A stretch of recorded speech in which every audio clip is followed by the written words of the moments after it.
Do you ever wonder what happened to your friends from high school? I mean, you were so close. You laughed together, you cried together, you shared some of the best years of your lives together. And yet, somehow through life, you just lost touch.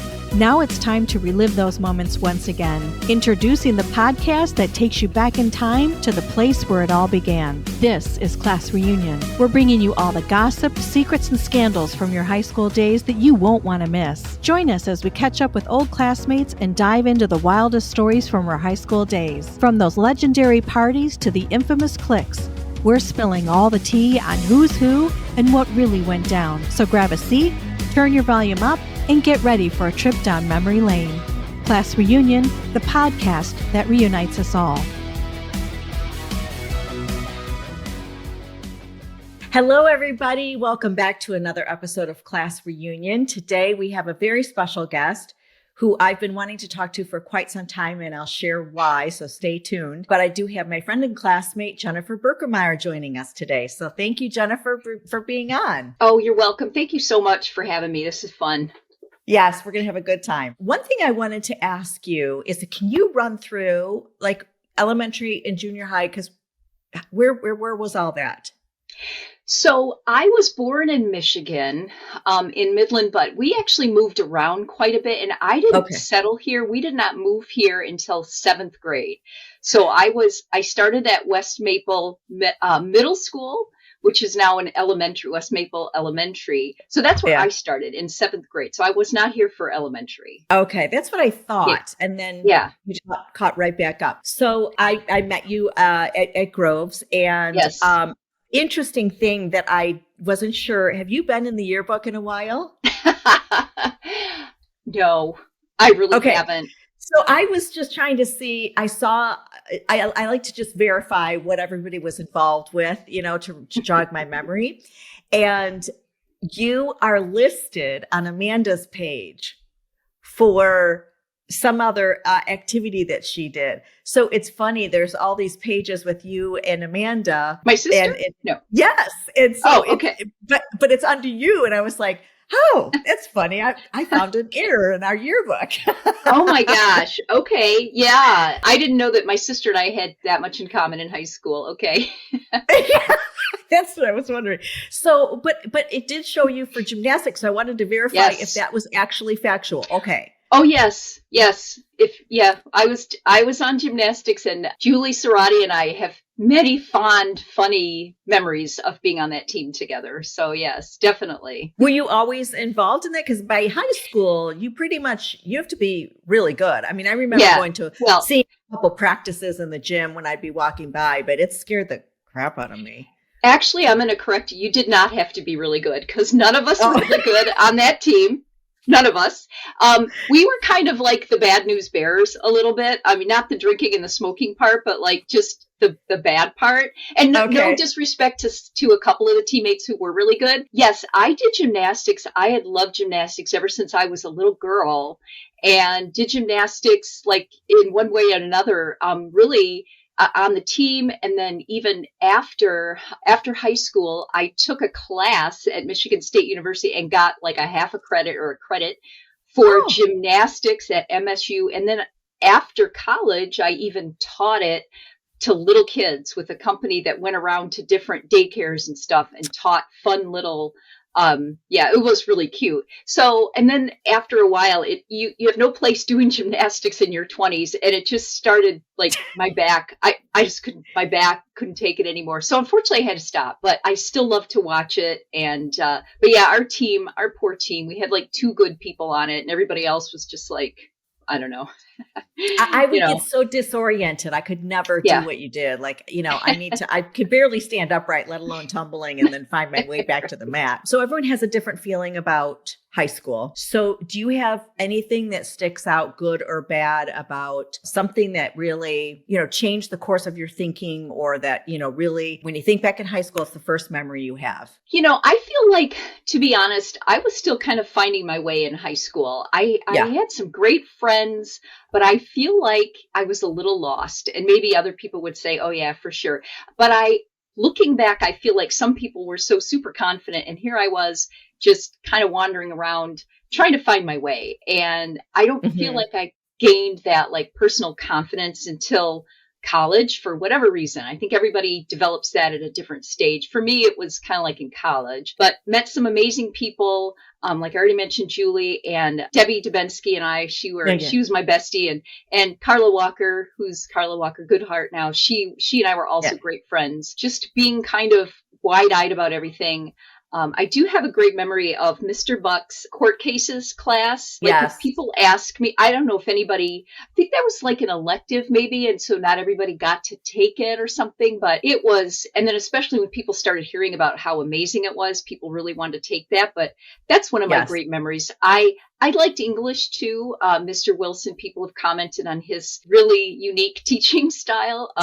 Tell me something about, no, it was, say something about, and then he would say it. And it was always these really like obscure mentions of the section we were supposed to read. And so I do remember that, and just, a lot of fun times. Oh, I have something. Can I say something else? Yes. I passed out after giving blood at high school. And I don't know if people, so my memory of it is that Christine Wick, so because I was always on a diet in high school, like fad diets, before we knew what was healthy and what was not. All of us. So all of us, right. So I got to school that day and there was a blood drive. And because we didn't have all this information about you're supposed to eat before you give blood, I was on this fad diet. It was like 2 p.m. I hadn't eaten anything. So I go to give blood, sit up, and then they set you down at a table where you're supposed to drink juice and eat sugar cookies to get your, the sugar back going on and all that. And so nothing's wrong. I'm sitting at the table and I'm eating sugar cookies and I'm talking to Chris Wick, who's sitting right across from me. And all of a sudden, I can't hear what she's saying, but I can see her lips moving. And then she's leaning toward me and she's like, Jenny. And that is the last thing I remember. And then I woke up in the nurse's office and she was like, you passed out. And I'm like, oh my God. And then I went to there was like a football game later and everybody was like, are you okay? And then as an adult, I look back at that and I'm like, what did I look like? What did I look like as I like fell over? I don't know. That's the only thing I could think of was what did I look like? I was trying to get involved in, some student office and I did the blood drive. So I was giving the cookies and the juice and everything, and I don't recall that. So I hopefully, didn't help you faint. But I remember every girl coming in with the same reaction, which is, I haven't eaten, because that's how we lived. And it was like, I'm sure you weren't the only one that passed out, but it was right by the auditorium, and we all were, lined up. I remember that. So I was part of the culprit that made you faint, I'm sure. That's funny. So you are in Farmington currently. Yes. When did you leave the Birmingham area? After college, I moved home after college. Did you go to MSU or where did you? I did go to Michigan State. Yep. I had met this group of people at MSU who were amazing. And I particularly best friends with this one girl. And she and I had got the travel bug and we decided the best time to travel, to take a big trip, is right after college when you don't really have, huge commitments. You haven't got a job yet. And so a lot of people were going to go to Europe for their little travel thing. And she and I decided to go to Australia. It was like the time of In Excess and, Crocodile Dundee. And like, we were just caught up in the whole Australia thing. And so I lived at home with my parents for a year. She lived at home. We saved a bunch of money. We went to Australia and the South Pacific for 3 months. It was amazing. When I came back, I lived at home a little bit longer, saved a little bit more money. Then I rented a home in Royal Oak for a little while. At some point I got married. I was married for almost 3 years, not the world's shortest marriage, but and we lived in Southfield.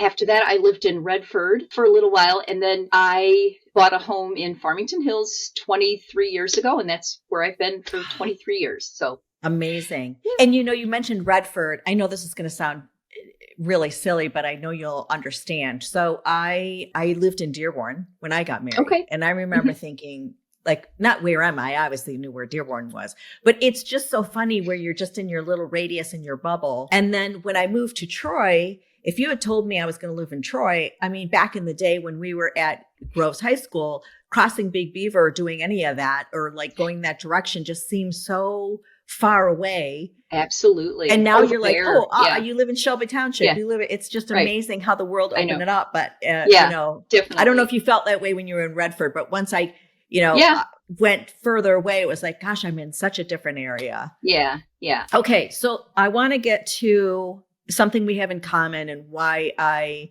was drawn to having you be a guest, which of course I wanted you to because we went to school together. Mm-hmm. But speaking of Facebook, your story, I've been watching for quite some time. And that's what's interesting about Facebook. Not everybody interacts directly with everyone, but your storyline hit me like a ton of bricks, which I've shared with you before we got together.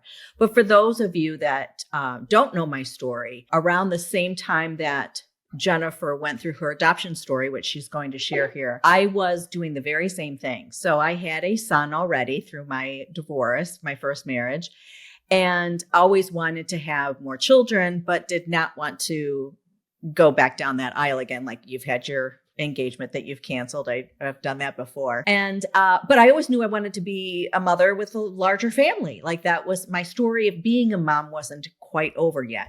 So I had gone through that whole process of wanting to adopt a child from another country. I started locally. I went through Catholic Social Services. They told me to look on the website, for like 17-year-old kids, which I was like, I'm going to have one that's not going to listen to me sooner than later. And it was really an arduous process. So I had such an interest in your story because I feel, and this is me speaking, so I want to hear your viewpoint. I feel like it's a journey that no one can fully grasp. And I was really surprised by the support I received from unsuspecting people and the questions I got from really close friends. And I just kept going through it no matter what. And I couldn't get why it was even a question, if that makes sense. It was a really lonely process for me, only because I just don't think anybody really understood that I could take this on, love a child unconditionally, and why am I doing that? And so fast forward, and Jennifer knows the story, I was actually going through Guatemala. You have to do all of your paperwork, your home study, your fingerprints. And it didn't work out because Guatemala's government shut down. And then I went to Panama and it ended up being a girl that didn't exist. I was 2 weeks before flying out. And it wasn't the miscarriage that a lot of women go through, which is a whole nother process. And I don't want to undermine what that does to someone emotionally. But for me to get that close after a 2.5-year journey, thinking this is my child, right? And falling in love with this picture and this potential and this family, and it disappears, I couldn't get over how dismissive everyone was by it. Yeah. And we've talked about, so that's why I'm so wanting to open up this dialogue. That's just the negative side. There's a whole bunch of positives, but did you go through this with open arms with all your families and friends and walk through me for how you decided to do it and what the... So first of all, Leanne, you're completely right. And like I expressed to you when you first told me this story, and I appreciate your sharing it with me, I completely understand, or I can understand how you felt.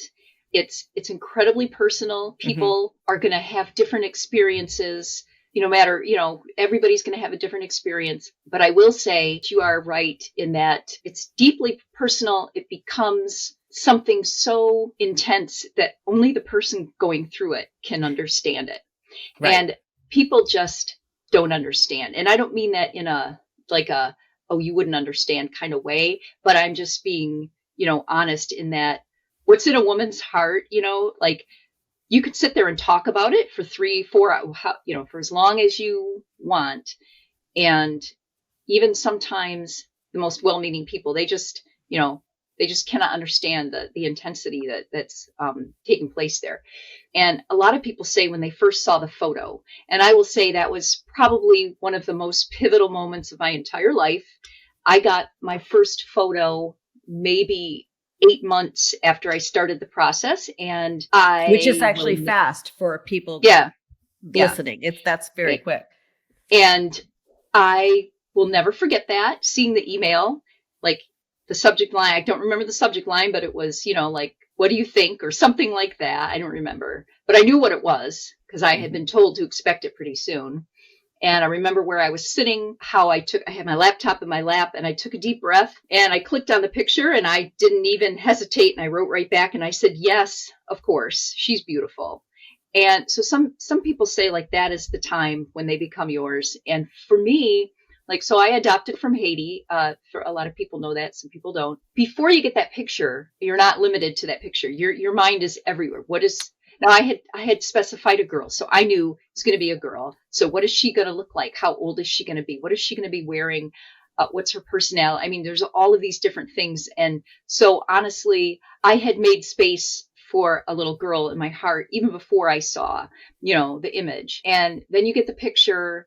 And even though you have a picture, I didn't get any videos. So I didn't know what she sounded like, how she felt, how heavy or light she was, her personality. Could she walk? I mean, I didn't know any of that kind of stuff, but immediately they're your child. Mm-hmm. And so the process goes on. So how old was she when you actually went? And let's talk about that conditions, like when you got there. So I had gotten to visit her orphanage in 2011 when I had been matched with her, and we had gotten special permission before we went in 2011 with the church to go to the orphanage. And we spent a few hours at her orphanage. But I will say, and this is what I call my ultrasound moment. Like, I have younger friends and I even see them posting those ultrasound pictures, that right. Everybody posts that are beautiful. And it's the first 3D, picture that you get the 4D. Beautiful little outline of your, and I didn't have that, but my ultrasound moment was the first time I saw my daughter. I had only pictures so far. I had maybe a dozen pictures. And, to be honest, she looked a little different each one. She had different clothes on. They had her hair different. So I went into that orphanage not sure if I would recognize her. And then when we got there, and it was insanity, and there were kids running around everywhere, lots of little girls that her age. And I'm trying to look at each one and get a full look at every little face. And I'm just like, and the director of our trip, he walks right up to one of the nannies who's sitting there and says, which one's Widma, which was her Haitian name, which one's Widma? And the nanny's like pointed her, and John taps me on the shoulder and goes, is that your daughter?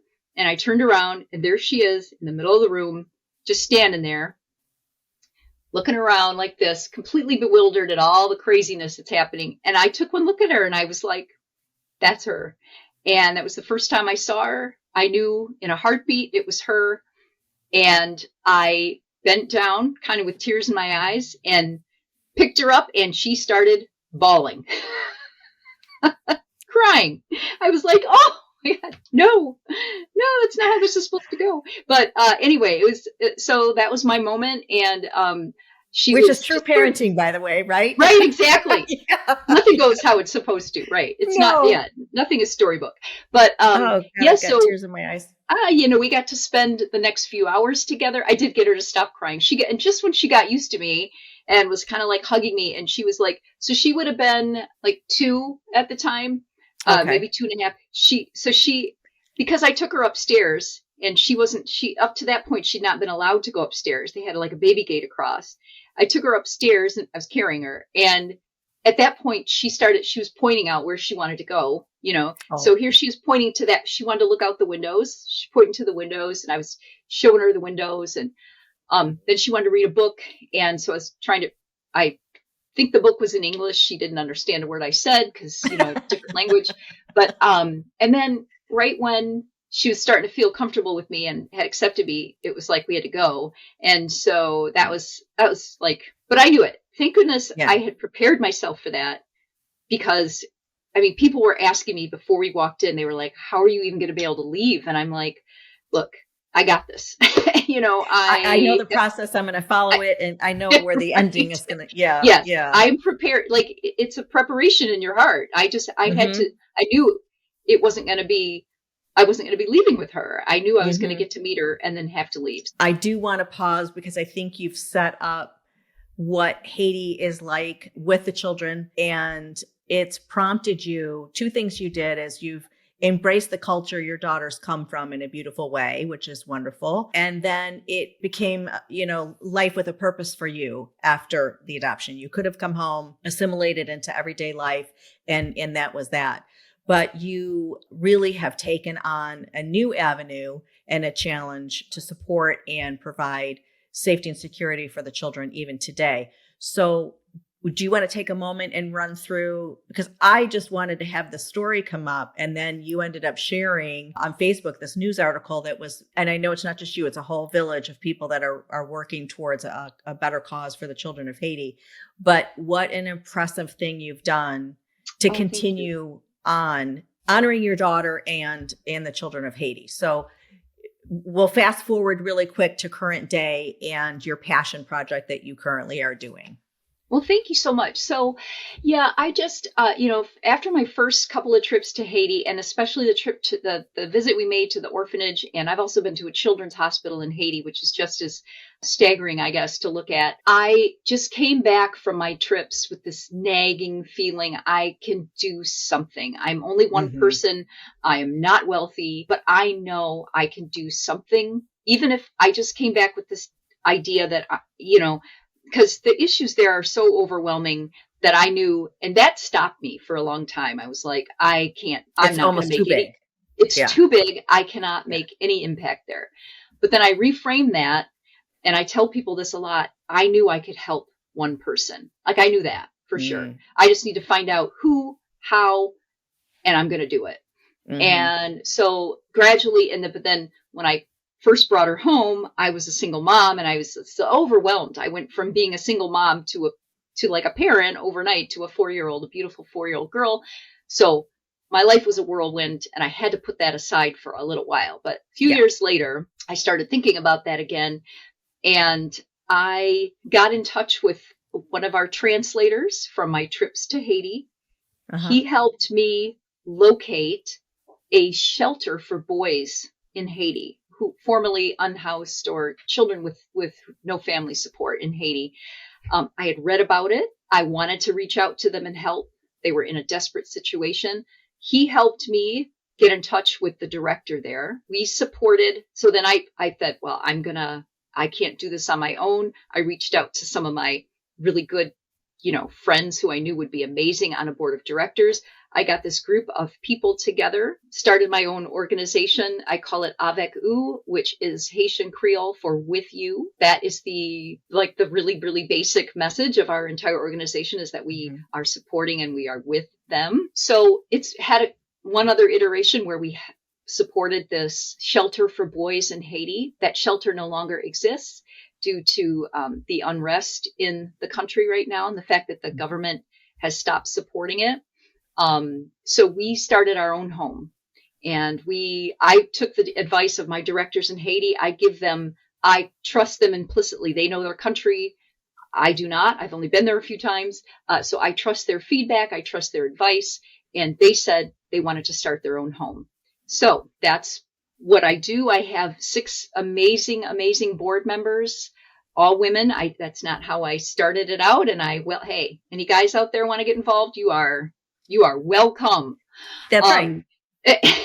This is not just a girl thing, but that's how it's ended up. And some of them are friends I've known for a long time from college. One of them is my sister. Some folks who are new, who I've met, in my professional career. We meet once a month. Our main goal is to raise enough money, raise awareness, raise funds to support what they want to do in Haiti. And what we have is a youth transition shelter or youth transition home in Haiti. Because of just families die, parents, people die. I think the life expectancy in Haiti is in the lower 60s. There's disease, very preventable diseases, but access to medical care is almost non-existent unless you're wealthy there, which is only, I think, 5% of the population. Lots of reasons children in Haiti find themselves without a home, or in a home situation where they're being abused. Unfortunately, there's a large child slave population and problem in Haiti.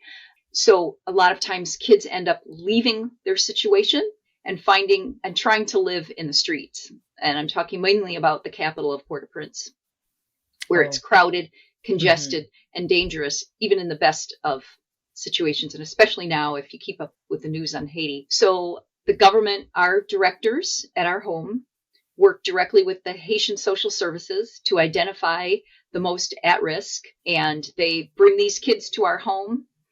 There's kind of an interview process.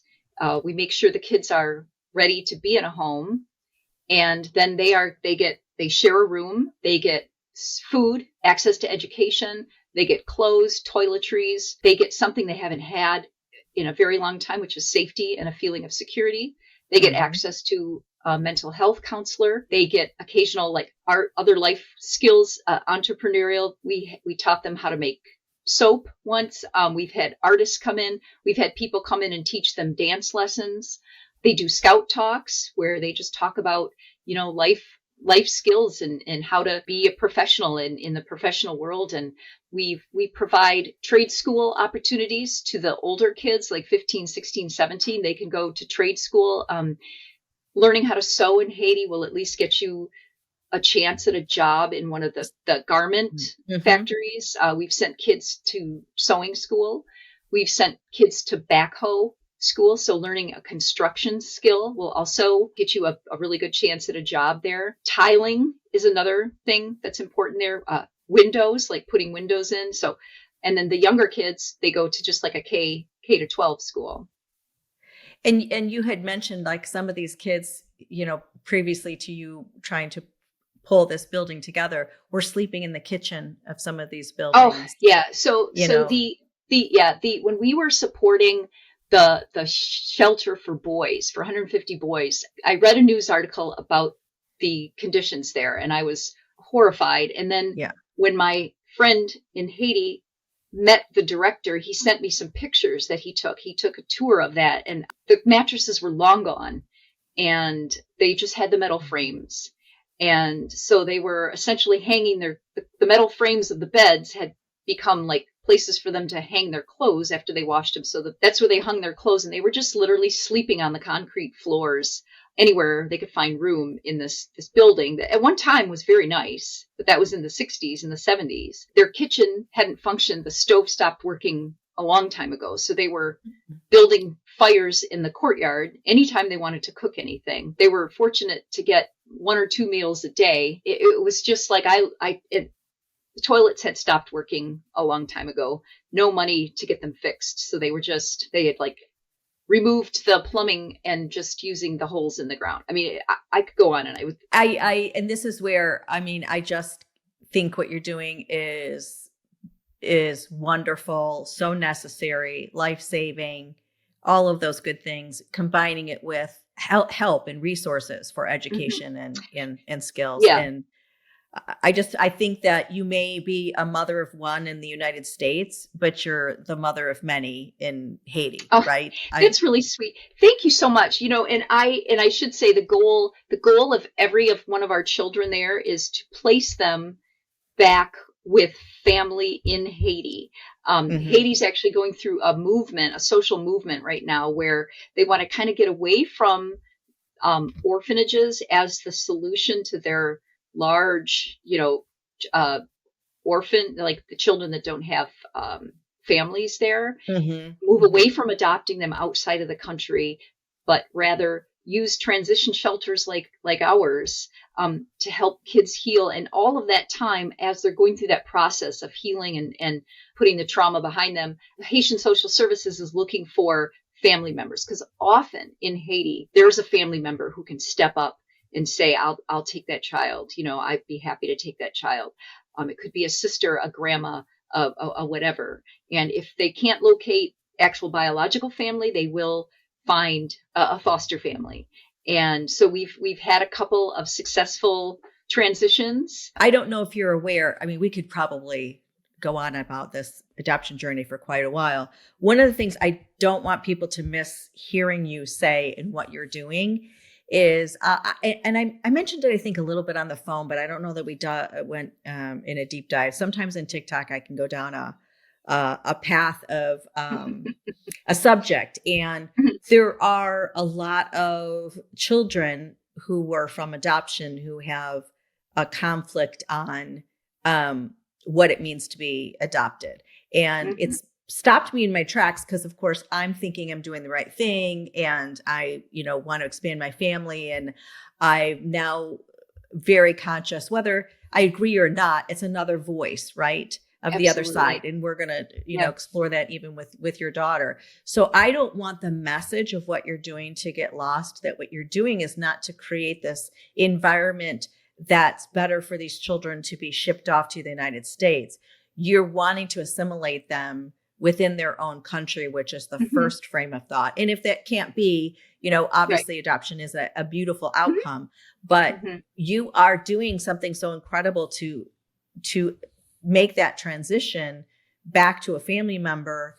And I don't want that to get lost either, because that is a huge change of thought that a lot of these orphanages, as you use that term, whether it's in Russia or China or whatever, your approach is so unique and noteworthy. And I just want to pause and make sure that that's acknowledged. Well, I appreciate that. And thank you so much. And you know what? I am not gonna I'm not gonna go there. I mean, I have mixed feelings, 100% mixed feelings. Obviously, the only way I, as it turns out, was able to become a mom was through adoption. So I'm never going to knock it. I'm right. It brings need and need together.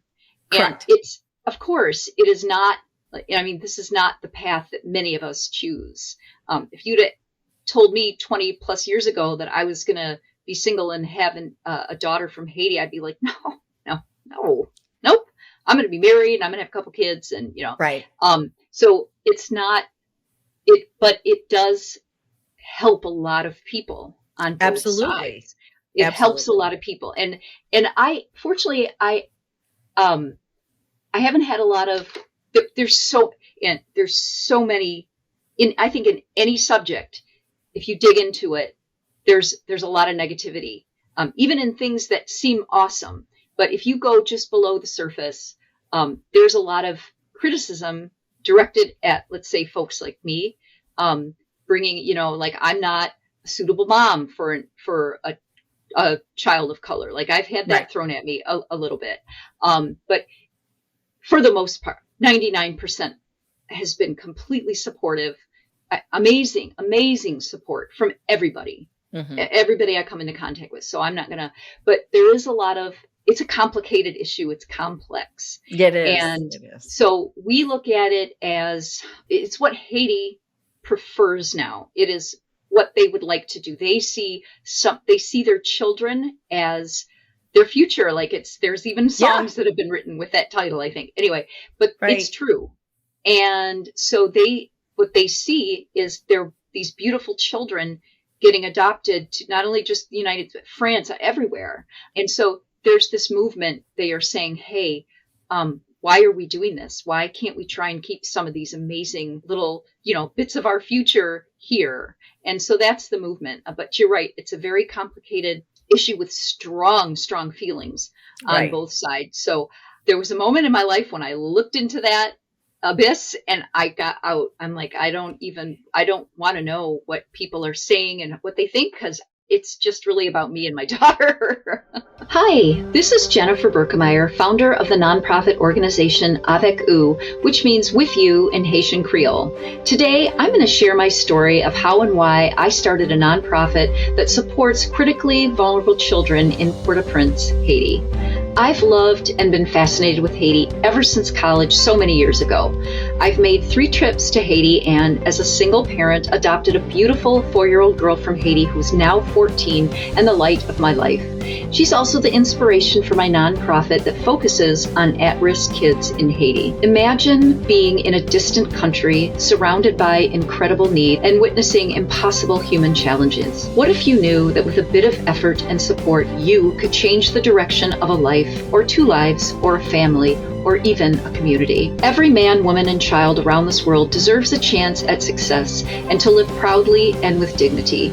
This understanding represents the true essence of our mission: to heal uplift, and empower our most vulnerable citizens. Thanks to the support of my amazing friends and family, Avek Ou has a beautiful transition home in Haiti where about a dozen children live as they heal from trauma and strengthen as they prepare for family and community reintegration. Our organization is small, but our impact is mighty. I invite you to be a part of this incredible journey. Regardless of where you are in life, Avek Ou has a place for you. We welcome your support, no matter what form that may take. You can follow us on social media, donate a one-time donation, become a monthly donor, or shop from our online store, which has items that are inspired by our children in Haiti. We can help you turn your empathy into action. Visit our website at www.avekou.org, avekou.org, to learn more and to get involved. We are looking forward to hearing from you. Thank you. I appreciate your time so much, and have a great rest of the weekend. And Thank you enjoy the fall season. Listen, you've been so complimentary of me. You are amazing. You are amazing with what you're doing, with how much you're bringing into the lives of other people. This is nobody else is doing this. You're doing it. So this is amazing. Thank you. Thank you so much. Thank you. Oh, that's very sweet. Okay. Well, we'll talk again. I look forward to obviously seeing you next summer at the reunion, but until then we're going to keep in touch. So thank you so much. I appreciate it. Thank you. Thank you so much. Okay. Thanks, Jennifer. All right, friends. That's it for this episode of Class Reunion Podcast. Thank you so much for listening. And if you enjoyed this episode, please subscribe to the show, write us a review, and share this podcast with a friend. Until next time.